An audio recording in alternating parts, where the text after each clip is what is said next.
kasi ako sa iit. Tapos, May? infection po sa iit. Ano pong tawag doon? UTI? Parang ganito. Sobrang ano daw. Ano mo nga yung ano? Nagpa-laboratory ba yun? Opo. Opo. Ano po yung nararamdaman niyo? Putol-putol init, ganyan. Hindi naman po. Masakit. Hindi naman po. Antibiotic na kasi siya. Hindi, tsaka kahit hindi pa ako naka-antibiotic, hindi ako, hirap umihi. Kaya nga nagtataka yung doktor eh. Hindi ko lang masabi ito ba naman lumaklak ng hydrogen. Sa hydrogen. Tsaka ano din, kahit hindi pa ako naka-hydrogen, hindi naman din po. Tsaka on and off ko yung lagnat. Lagnat niya, yun lang. Nilagnat po. Nilagnat. Kahit hanggang ngayon 37.6 yata siya ngayon. Tapos Normal po. Parang pagka Pagka nag-39 something, yun na. yun, nag-39 siya nung parang araw. Oo, pero ano 37.5 pero sobra ang hinig ko. Pagod na yung nagsuba ko, doon lang kumalma yung katawan tapos tulog ako. Halos parang ayaw ko na idilat yung mata ko. Kasi silid. Nag-chill kayo? Opo.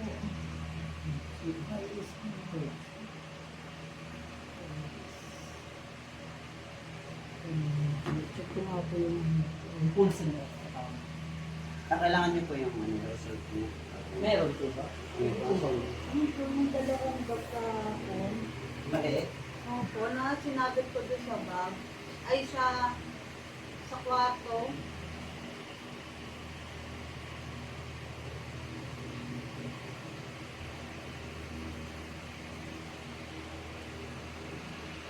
Ako lang ito. Nakita nyo yan, maiksi yung sampa nyo. Oh? Nakatumbisi. Oh, diretsong-diretso yung ano niya, pero tinan nyo. Nagsika nga. Wala. Ayun. Oo. Diretso. Diretso. Ito. Hmm. Yan. Relax. Relax. Yun.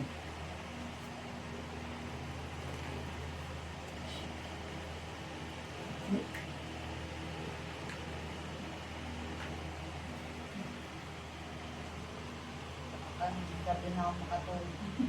Ha?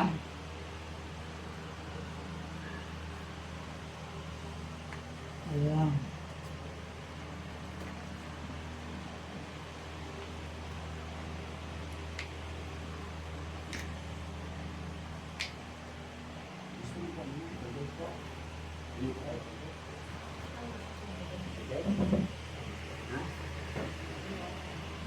Yes lang, isa kasi ayusin mo.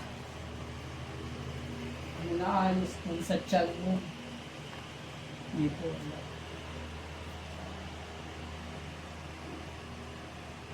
Relax. Ano pala sana yung daan. Wala.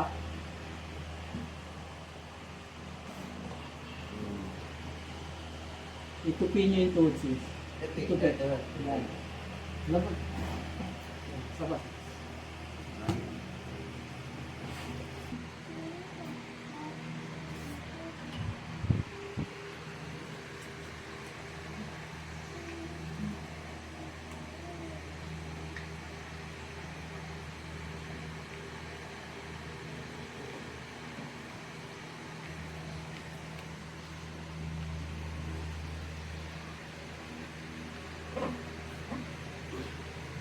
Makakatulog ka rin yan. Hirap siya matulog. Hindi ka nakatulog na karan. Kasi puro tulog yung ginawa ko yung nakaraan eh. Wala na. Kaya yung Wala na. ano na, Kaya nung tulugan na, di ka na makatulog. tulog na sila ako gising. Kaya pala yan. Siguro. Sige po, sis. Bang. Upo kayo ulit doon, sis. Dito. Dito.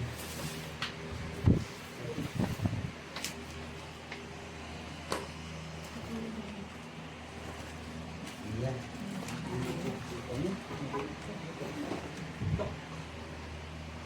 Tagot.